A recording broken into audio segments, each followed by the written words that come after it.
gostaríamos de convidar você a abrir a sua Bíblia no Salmo 126, que diz assim: quando o Senhor restaurou a sorte de Sião, ficamos como quem sonha.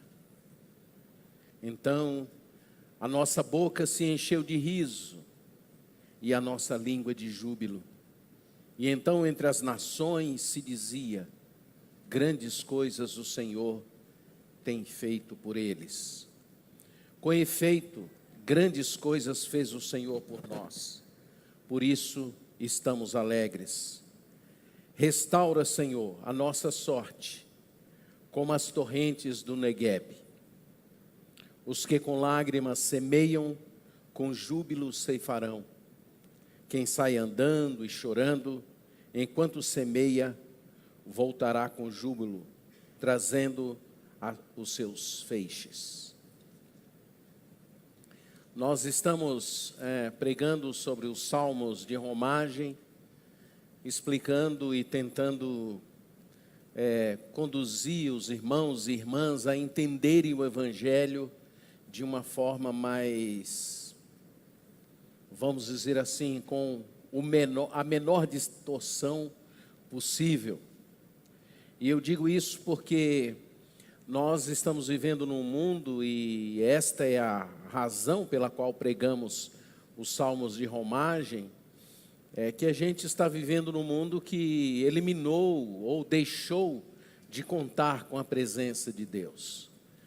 Há uma mentalidade mundana que está presente na vida das pessoas, que está presente na forma da gente ver a vida, que está presente na forma da gente organizar a nossa vida aqui na terra, de resolver os nossos problemas, está presente na vida de todos nós com muito e cada vez mais poder e força, de tal forma que o Evangelho e os princípios e os valores e o próprio Deus e a própria pessoa de Cristo tem sido desconsiderada por muitos.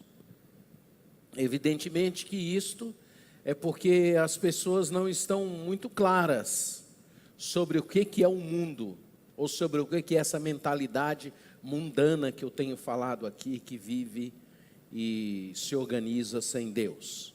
O mundo é um sistema em que Deus não é bem-vindo, um sistema que Deus não ama, porque é um sistema de morte, é um sistema de controle da mente, das reações, dos instintos dos seres humanos.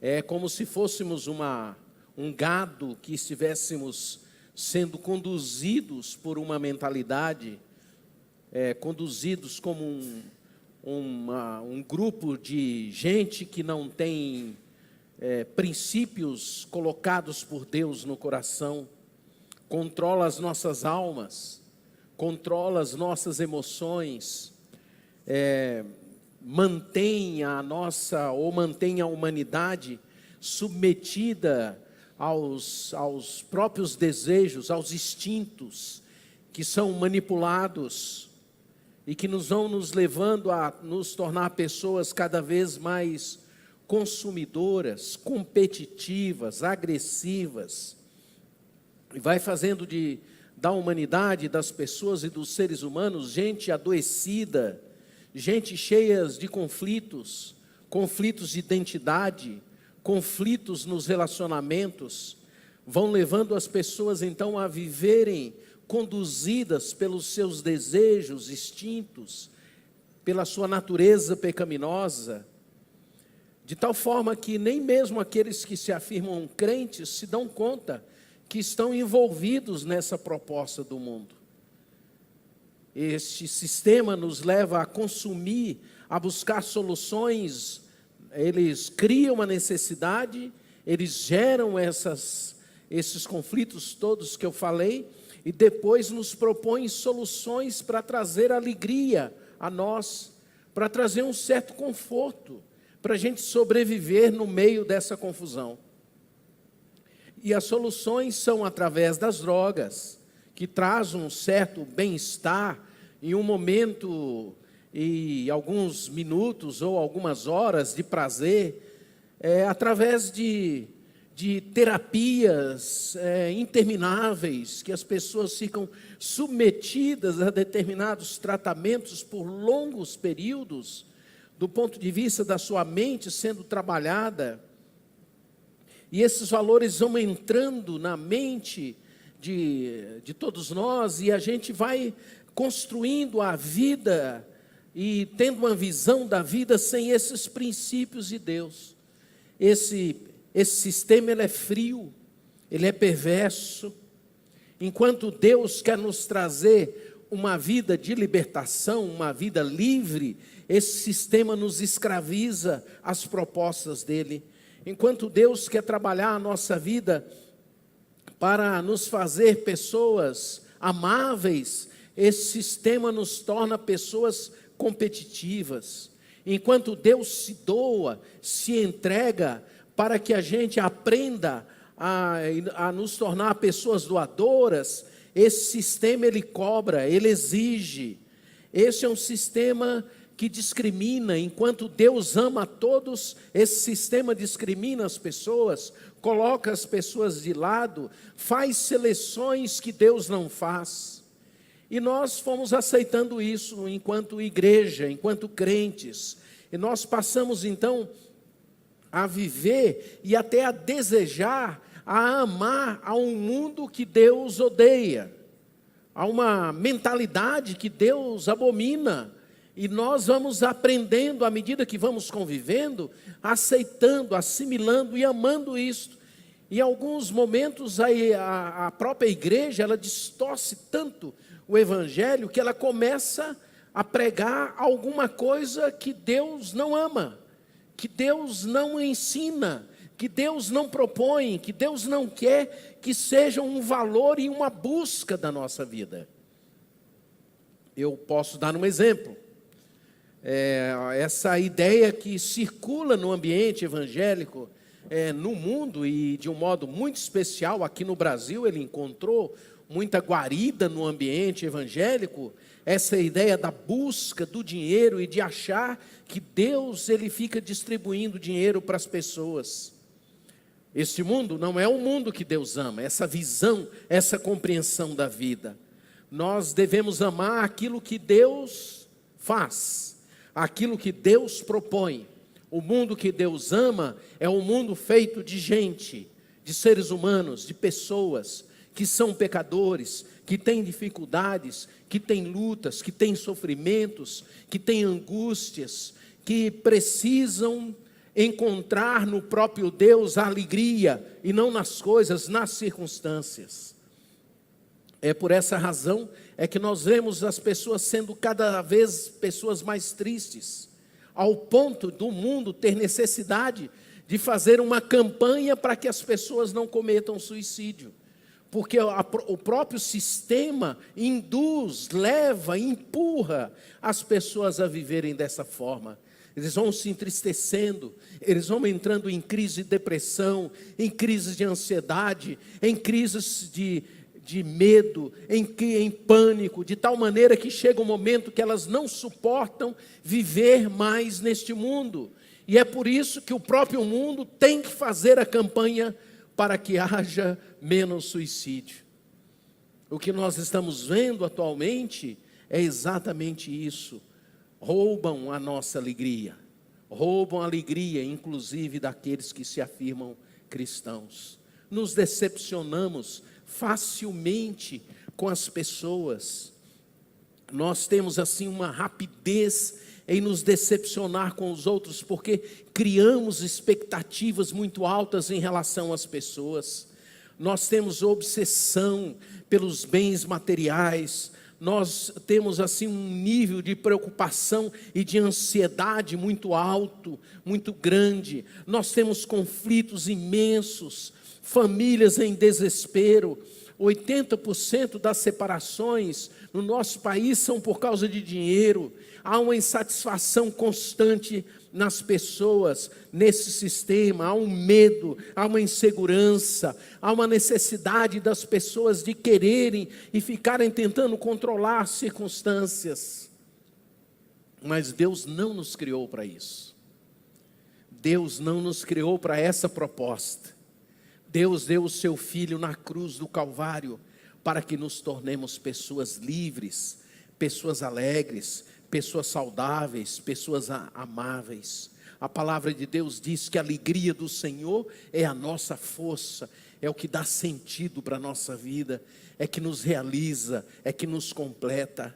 A Bíblia diz que Deus criou a alegria e o regozijo. As festas entre os judeus eram imensas e maravilhosas, 7 dias de festa, de dança, de cânticos, famílias inteiras louvando e adorando a Deus. E o Salmo 126 fala disto, fala desta alegria que vem por causa das ações de Deus nas nossas vidas.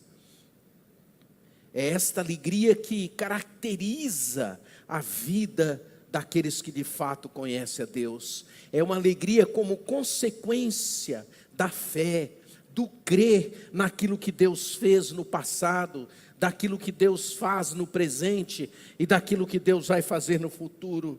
É essa a proposta do Salmo 126. É uma alegria que vem dele, enquanto o mundo precisa e tem necessidade de pagar para se ter alegria. É necessário ter um lugar para você ir e ouvir piadas. Atualmente, as igrejas preferem os pregadores que contam piadas. É preferível, eles gostam mais. E aí as pessoas ficam contando piada e nós ficamos rindo e nos desviando daquilo que é verdadeiro, da pessoa de Jesus, da pessoa de Cristo. Vamos entrando nesse clima mundano, nessa mentalidade mundana.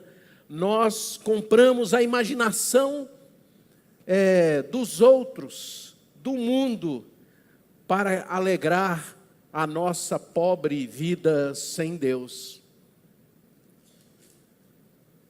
A indústria do entretenimento do mundo, ou no mundo, ela é a segunda maior indústria do mundo. Há um esvaziamento de alegria nesse sistema. E ele tem destruído e impedido a muitos de nós de viver uma vida com Deus. O Salmo 126 tem um contexto histórico que é importante explicar para você entender. É um salmo pós-exílio, um salmo pós-cativeiro. Eles foram escravizados por Nabucodonosor, o seu exército, o povo de Israel, e eles invadiram Jerusalém, tomaram a cidade, cercaram Jerusalém, invadiram a cidade de uma maneira muito agressiva, estupraram as moças, castraram os jovens, humilharam os idosos, tomaram os bens da cidade de Jerusalém, destruíram tudo que era possível, todos os prédios, e levaram os guerreiros de Israel, depois de castrados, levaram aquele povo para a Caldeia, aqueles jovens, e eles passaram a viver ali. E o profeta Jeremias então profetizou que aquele cativeiro iria durar 70 anos.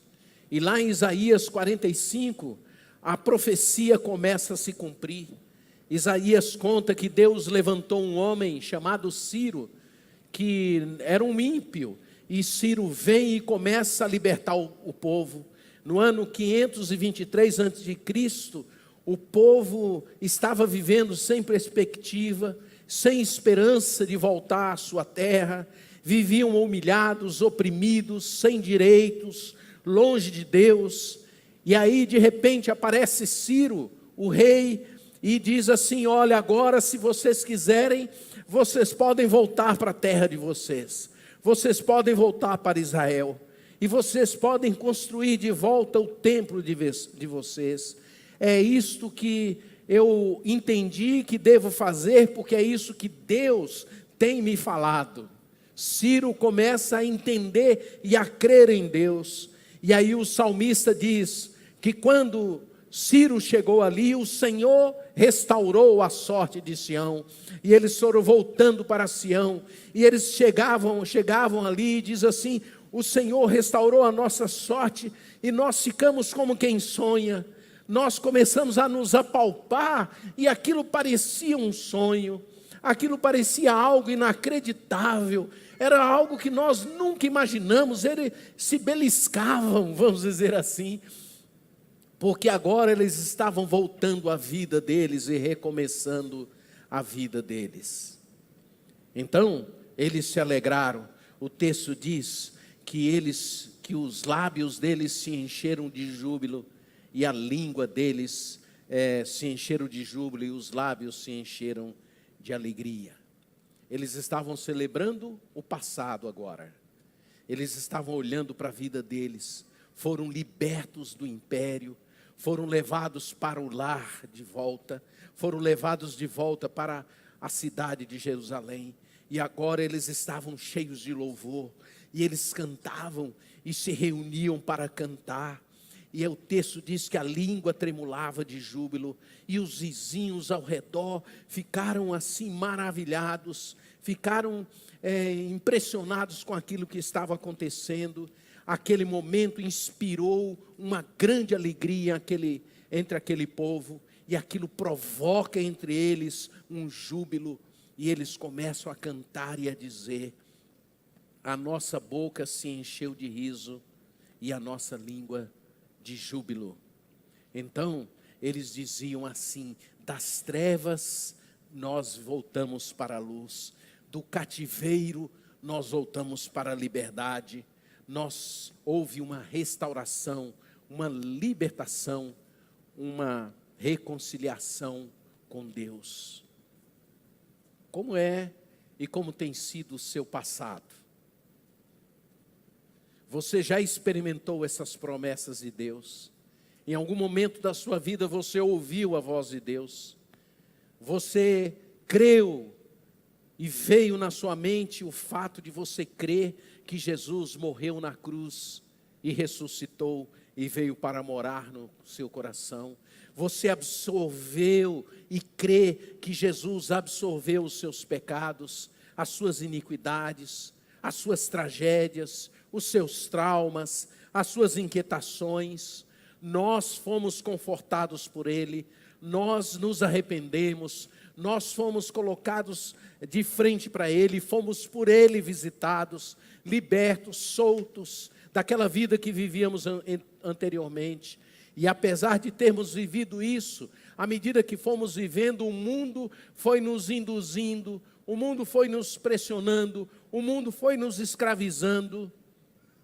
E de repente nos tornamos crentes com desejos estranhos dentro da gente, com coisas estranhas, desejando morrer, desejando suicidar-se. De repente começamos a sentir um vazio no coração, a nossa vida começa a ficar sem sentido. Quando o Senhor então vem na nossa vida, explode o nosso coração e nos faz olhar para o passado, não para ficarmos presos ao que aconteceu, mas nos faz olhar para o passado e verificar, perceber todas as coisas maravilhosas que Deus fez na nossa vida.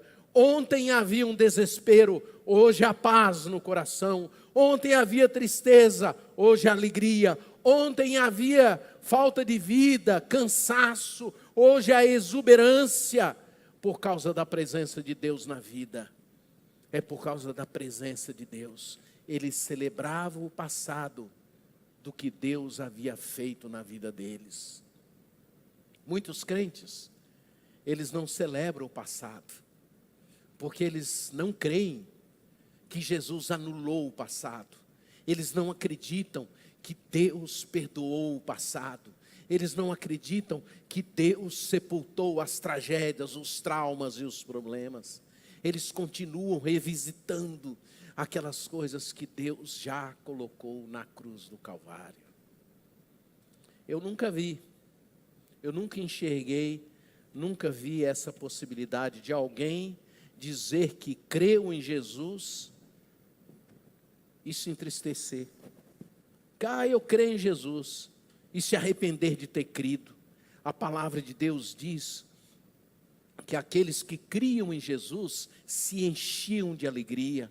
Lá em João, no capítulo 4, verso 53, a conversão de um oficial do exército, ele creu em Jesus e a Bíblia diz que ele se encheu de alegria. O eunuco que ouviu o evangelho de Filipe diz que depois do batismo, na caminhada dele, o coração dele se alegrou e se encheu de alegria. O carcereiro que levou Paulo e Pedro para a prisão se converteu no meio da noite. E a Bíblia diz que naquela noite, naquela mesma noite, eles se encheram de alegria. O encontro com Jesus, ele sempre traz alegria, porque a vida é transformada. E se não houve a transformação, talvez você ainda não entendeu quem é Jesus. Alguns, quando conhecem Jesus, querem abandonar o que estão fazendo. Eu mesmo vivi isso. No momento em que criei em Jesus, eu estava fazendo um curso superior, numa universidade, numa direção. Quando criei em Jesus, eu queria parar tudo, encerrar tudo. E comecei a falar com as pessoas mais próximas, com alguns familiares. Eu dizia: olha, eu vou parar de estudar esse ano, porque eu preciso compreender quem é Jesus. E eles falavam: não faça isso. Alguns se tornam mais santos, ficam até meio desagradáveis, porque eles começam a ler a Bíblia, eles começam a orar, eles começam a buscar a Deus. Outros, a boca se enche de riso e de alegria, e eles começam a testemunhar, e os vizinhos, os amigos, começam a se espantar com aquilo que está acontecendo na vida deles. Os amigos da balada se assustam, falam: não é possível, aquele cara creu em Jesus. Os professores, os parentes começam a perceber que aquele jovenzinho ou aquela pessoa que era egoísta, que era amargurado, venenoso, agora ele tem a vida de Cristo nele, então ele é transformado. E quando nós vamos nos tornando cristãos, à medida que vamos vivendo, olhamos para trás e vemos as coisas maravilhosas que Deus fez na nossa vida. Infelizmente, muitos não pensam assim. E não creem assim, não celebram aquilo que Deus fez nas suas vidas. A alegria, ela não vem só do passado, ela vem também no presente. O texto diz: com efeito o Senhor tem feito grandes coisas por nós, por isso estamos alegres. Muitos podem afirmar que foram visitados, abençoados, cheios do Espírito Santo. Muitos podem dizer que tinham prazer na palavra, na oração, falavam de Jesus, queriam viver uma vida com Deus, mas à medida que foram vivendo e essa mentalidade do mundo foi tomando conta das suas mentes, eles foram perdendo esse sentimento, relaxaram com a palavra, o culto deixou de ter sentido, a oração deixou de ser uma prática da vida, pararam de celebrar a conversão, aquilo que Deus fez em suas vidas, começaram a viver num deserto, numa certa aridez, e isso começa a durar na vida deles, e eles começam a viver de uma forma pobre, começam a enfrentar algumas dificuldades, e achar que podem encontrar essas soluções no mundo, começam a querer lidar com a dor, tentando encontrar respostas no mundo. As estratégias do mundo para lidar com esses sofrimentos normais da vida é uma estratégia de anestesiar você, de impedir você de olhar para Deus, de impedir que você busque ao Senhor. Ele começa a anestesiar a você para você se sentir um pouco mais confortável, enquanto Deus ensina e mostra claro, e mostra para todos nós, todos os cristãos sabem, o riso não exclui o choro, a alegria não impede a tristeza, a dor chega, a dor nos alcança, e a diferença está em se nós cremos de fato que Deus está conosco e presente na nossa vida. Enquanto isso, se você tem essa mentalidade do mundo, você fica tentando entender, tentando explicar, vai se extraviando, vai vivendo e anestesiado, e isso vai impedindo que você busque ao Senhor e converse com Ele, tenha uma vida mais próxima dEle. Há muitos que acham que o mundo pode acabar com as suas frustrações. Há muitos que acham que o mundo pode oferecer para eles uma vida sem desapontamentos. E é por isso que as pessoas, por elas acreditarem que essa é a resposta que eles têm para a vida, que eles vão se isolando, eles não querem se relacionar, eles querem viver de uma forma monótona e suavizam essa monotonia com algumas aventuras, com algumas coisas que esse mundo propõe à vida de cada um deles. A alegria no presente, ela vem porque Deus enxuga toda lágrima. Não é porque Ele impeça as lágrimas, Ele vai enxugando. É a alegria da minha vida em Deus, é a alegria da minha nova vida, é a alegria que vem por causa daquilo que Deus fez e daquilo que Deus nos dá hoje. É a alegria por causa da bondade, da graça e do amor de Deus. O trabalho, o emprego, ele não traz alegria. Você pode constatar isso. A alegria vem porque os caminhos do Senhor são os melhores para a vida. E isso não é sorte, não é destino. Não é assim, eu escapei da infelicidade, eu escapei do assalto, eu escapei do acidente, eu escapei da doença. Não, a alegria vem no presente por causa daquilo que Deus fez no passado. Ele nos garante que fará hoje conosco. A alegria que temos é alegria em qualquer ambiente de dor, de sofrimento, de angústia. A alegria vem também pelo clamor. Alguns de nós não oramos para que essa alegria venha. O salmista diz: restaura, Senhor, a nossa sorte, como as torrentes do Neguebe. Restaura, Senhor, é a oração de quem crê que vai viver liberto. É a oração de quem reconhece que precisa de Deus. Restaura, Senhor, a nossa sorte. É a oração de quem olha para o problema, olha para o passado e afirma: Deus fez, Deus fará. A alegria vem pelo clamor. Quando você ora, restaura, Senhor, sabe que Ele virá, sabe que Ele não tardará, sabe que Ele vai interromper a existência. Olhar para o passado como medida para o futuro. É assim que Deus age, é assim que Deus faz nas nossas vidas. Deus deseja nos visitar novamente. O maior desejo dele é estar conosco. Pense na sua vida. Pense na liberdade que você ganhou quando você creu em Jesus.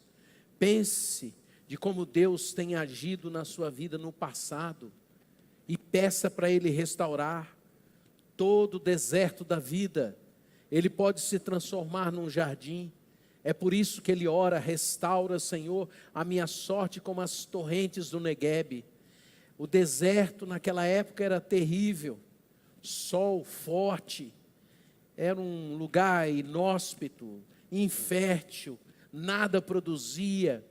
Aí de repente, num determinado período do ano, as geleiras das montanhas ao redor começavam a derreter, as chuvas começavam a chegar, e aquela areia que nada produzia, começava a brotar nela, as sementes que vinham, que ficavam ali depositadas, começavam a dobrar, a quebrar-se e fazer nascer novamente. Muitos precisam de restauração. Talvez você esteja aqui, você de fato esteja precisando de fazer com que o seu deserto seja recomposto e com que você produza alguma coisa para o Senhor e produza algum fruto. Às vezes é a restauração moral, às vezes é a restauração da sua identidade, às vezes é a restauração da sua autoestima, às vezes é a restauração mental, às vezes é a restauração emocional, às vezes é espiritual. Tudo que nos foi roubado pelo mundo, pelo pecado, pelo próprio diabo, Deus pode trazer de volta para a sua vida. Às vezes nós viramos um deserto, sem alegria, sem paz, nos tornamos pessoas apáticas, indiferentes, pessoas indisponíveis, pessoas incapazes de querer bem, de amar, de cumprimentar, de sorrir. Vivemos desertos, porque o mundo nos seca, o mundo nos desanima, o pecado nos seca, o diabo nos seca. Mas eu tenho que dizer para você que há um rio chegando na vida daqueles que confiam, se aproximando da vida daqueles que creem nele e que podem entrar na sua vida e saltar desta vida para a vida eterna. Você precisa clamar: restaura, Senhor, a nossa sorte, e ele virá ao seu encontro. A alegria também vem do futuro. É interessante que muitas pessoas não se alegram porque elas não confiam em Deus.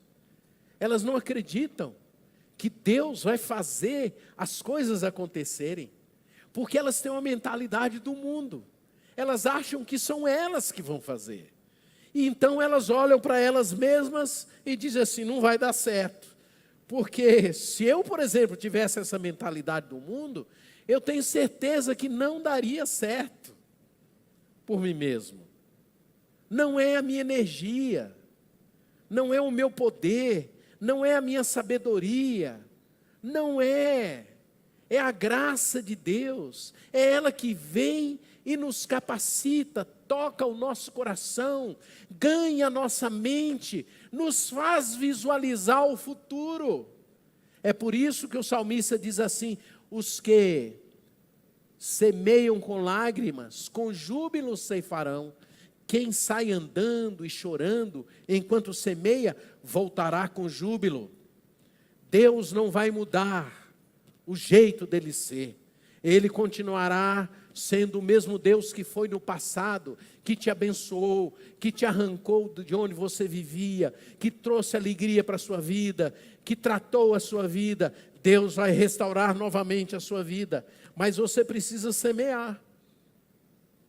E semear para eles nessa época era uma coisa muito complicada, não era fácil. Você imagina, eles tinham talvez 1 litro, talvez um pouco de grãos, que significava que eles teriam que usar aqueles grãos para eles comerem. Não tinha semente transgênica, eles tinham que usar aquilo, eles tinham que decidir entre comer e semear. Semear numa terra árida, semear sem saber se viria a chuva, semear sem ter ideia, era tirar dos filhos e botar na terra, era tirar o pouco que tinha e colocar na terra e clamar a Deus, para que Deus fizesse brotar. Era isso que eles estavam dizendo. Nós vamos sair semeando por aí, e nós não sabemos o que vai acontecer. E é assim na vida. Enquanto você estiver com essa economia na sua vida, as coisas não acontecem. Enquanto você não tiver coragem de pegar o pouco que você tem e colocar nas mãos de Deus, Deus não vai multiplicar. Você fala assim: você está falando de dinheiro, né? Não, não estou falando de dinheiro. Eu estou falando o pouco de tempo que você tem. Enquanto você não colocar nas mãos de Deus, você não verá a bênção. Eu estou falando dessa incapacidade que todos nós temos de amar. Enquanto você não pegar esse pouco de amor humano que você tem e colocar nas mãos de Deus, Deus não vai multiplicar. Eu estou falando da sua habilidade. Enquanto você não pegar esses poucos recursos e habilidades que você tem e colocar nas mãos do Senhor, não haverá bênção. A bênção vem quando você confia em Deus. Quando você diz: vou colocar nas mãos de Deus, ainda que ninguém esteja vendo e enxergando, eu confio e acredito nele. Presta atenção, vocês estão vendo essa frase aqui? Uma igreja na qual ninguém fica sozinho. Essa frase, ela foi colocada no meu coração, para que eu colocasse ali. E os meus colegas concordaram. E à medida que a gente foi lidando e repetindo e ouvindo isso aqui, eu fui ouvindo muitas observações das pessoas. Alguns deles diziam assim: pastor, essa é uma frase muito forte, porque parece que a gente fica lá na igreja e ninguém procura a gente, ninguém fala com a gente. Mas quando essa frase foi colocada ali, eu comecei a visualizar. Eu comecei a ver Deus criando as coisas. Eu comecei a acreditar que se eu ensinasse o Evangelho, as pessoas iriam compreender. Eu comecei a perceber que se as pessoas ouvem, e eu comecei a visualizar no futuro, eu de fato, eu não tenho recursos para que a multidão que vem aqui se torne pessoas cercadas por todos. Mas eu creio no poder do Evangelho. Eu creio que Deus pode nos tornar pessoas mais amáveis. Eu creio que Deus pode nos tornar pessoas mais simpáticas. Eu creio que Deus pode nos tornar pessoas que tenham coragem de ir ao encontro dos outros. E eu comecei a visualizar, não vocês exatamente, cada um de vocês, mas uma multidão de pessoas aprendendo a lidar um com o outro, aprendendo a viver nas suas famílias em amor, aprendendo a chegar aqui na igreja com esse amor transbordando e capaz de cumprimentar, de conviver e de se abrir um para o outro. Eu estou sonhando, eu estou jogando a semente, e de vez em quando Deus vem na graça dEle e faz coisas maravilhosas. De vez em quando Deus traz pessoas. Essa semana, por exemplo, eu recebi 2 jovens. Assim, uma mocinha assim de uns 14 anos, 15, 16. E ela veio para conversar com o pastor. Vocês têm noção do que é isso? Um jovem de 16 anos, uma moça, chegar e querer conversar com o pastor? Vocês acham que isso acontece toda hora? Não acontece. Sabe por que essa pessoa veio? Porque ela quer conhecer mais de Deus. Sabe qual o sentimento que eu tenho? De que vale a pena semear com lágrima, com júbilo, ainda que ninguém acredite. Aí, mais tarde, veio um outro jovem, aí já nos seus 22, 23 anos, e disse assim para mim: pastor, eu vim aqui conversar com o senhor, porque eu quero levar minha vida cristã a sério. Você sabe o que é isso? É porque a gente semeia com lágrimas, e a gente crê que Deus pode agir na vida das pessoas e transformar as vidas. O que você semeia para as pessoas? Você já se ajoelhou em algum momento da sua vida? Já acordou uma noite para orar pelas pessoas? Orar pelos seus filhos, pela sua família, pelos seus amigos. Isso é semear com lágrima. A dizer: Senhor, eu vou orar, eu vou dar um telefonema para aquela pessoa. Vou falar com ela, vou conversar com ela. Quando cheguei em Maringá, eu tinha 28 anos. Assumi o pastorado da primeira igreja. Ela tinha aí cerca de 140, 150 membros. A primeira reunião de jovens que eu fiz, tinha 2 jovens. 5 anos depois, a gente tinha uma reunião aos sábados, que tinha 350 jovens. Alguns deles estão aqui. E aquilo foi um movimento na vida da igreja. Deus age quando você semeia. Quando você semeia com lágrimas. Era isso que eu queria dizer para vocês. Quem sabe a sua vida está precisando de restauração. Quem sabe você está precisando de uma mudança na sua vida, de uma transformação. Olhe para o seu passado, veja o que Deus fez na sua vida. Olhe para o seu passado e veja como o mundo foi te massacrando, como o mundo foi te desanimando, porque o seu coração, sem que você percebesse, foi sendo seduzido pelo mundo.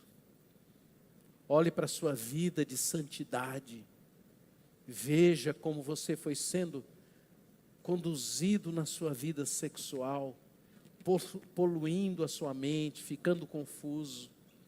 Olhe para o seu compromisso com Deus, como ele foi se diluindo, como o seu testemunho diante das pessoas foi se enfraquecendo. Por isso, nessa noite, eu quero te convidar para você voltar a experimentar dessa alegria verdadeira. Deus te deu um passado de conquistas. Deus pegou o seu passado pecaminoso e pôs na cruz do Calvário. Deus perdoou o seu passado. Deus te abençoou. Deus te sustentou. Deus te guardou. Deus te protegeu. Deus não permitiu que muitas das coisas que você fez pecaminosas fossem expostas para que você pudesse estar aqui diante dele hoje, para que você pudesse ser recomposto na sua vida.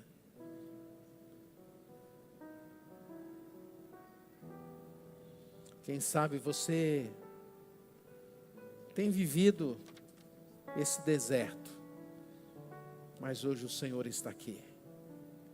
Talvez hoje você possa dizer: eu já experimentei de Deus, eu já tive tanta alegria na minha vida, eu já busquei tanto a Deus, mas hoje você percebe que você precisa de uma restauração, precisa de uma transformação, de uma cura na sua alma, nas suas emoções, precisa de um compromisso, precisa de tirar essa mentalidade do mundo que invadiu a tua mente.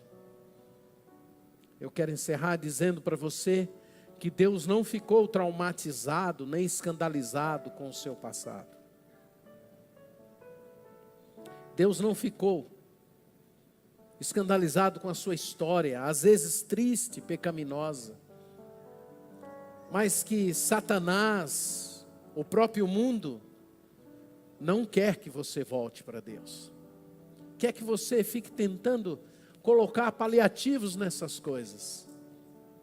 Mas Deus quer restaurar. Deus quer criar um mundo novo para você. Ele nos perdoou e Ele nos perdoa hoje. E antes de criar as coisas, você já pode visualizar, você já pode ver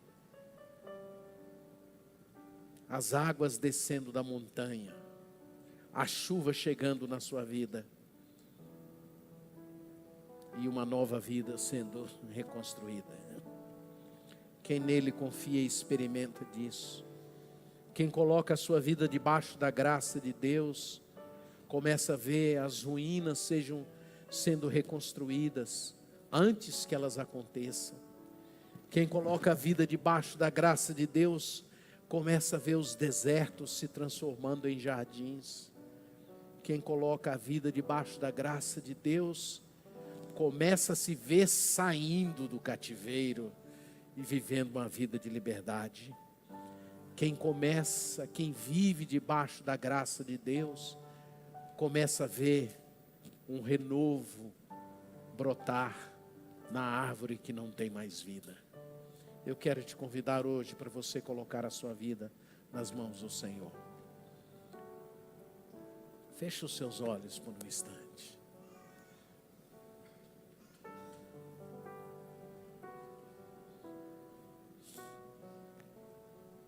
Visualize o que Deus quer fazer na sua vida.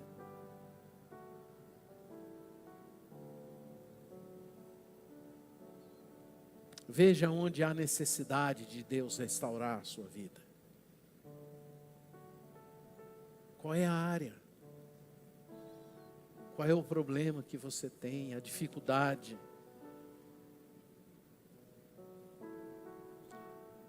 Senhor, aqui estão os teus filhos. E em nome de Jesus, nós os colocamos diante de Ti. E nos incluímos com eles. Nos ajoelhamos diante de Ti, Senhor. Para orar e dizer: vem, Senhor, e restaura o nosso propósito. Restaura a nossa sorte, o nosso destino. Para que a alegria volte ao nosso coração. Senhor, nos faz olhar para o passado e ver a Tua obra na cruz acontecida em nossas vidas. Nos faz enxergar que graça maravilhosa o Senhor ouvir, nos perdoar, nos arrancar de onde vivíamos, nos consertar, nos transformar. Senhor, nos faz olhar para o nosso presente, para o nosso dia a dia. Quanta coisa maravilhosa o Senhor tem feito. Quantas bênçãos nós poderíamos contar. Senhor, nos faz olhar para o futuro. Ver, Senhor, quantas coisas lindas o Senhor fará na nossa vida. Por isso, Senhor, nos dá, Senhor, a fé, a confiança em Ti. De não ter medo de semear vida para os outros, de semear amor, de semear bondade. Nos faz confiar em Ti, para colocarmos a semente da Tua palavra no coração daqueles que necessitam, começando na nossa família, na nossa casa. Senhor, como nós temos vivido, como se fôssemos pessoas do mundo, sem crer que ao semear o Senhor dará o retorno. Por isso, Senhor, derrama dentro de nós o Teu Espírito, a Tua graça, o Teu poder, para a gente crer e confiar que quem anda semeando com lágrimas, voltará com os braços cheios de bênçãos. Oh Pai, eu visualizo isso, eu vejo isso, eu enxergo isso, por saber que o Teu Evangelho não volta vazio, que a Tua palavra não é em vão, que o Teu Evangelho nesta noite está alcançando o coração de muitos, e muitos vão sair daqui cheios de alegria, desejosos de semear com lágrimas, no coração daqueles que eles amam e daqueles que o Senhor também ama. No nome de Jesus. Amém e amém.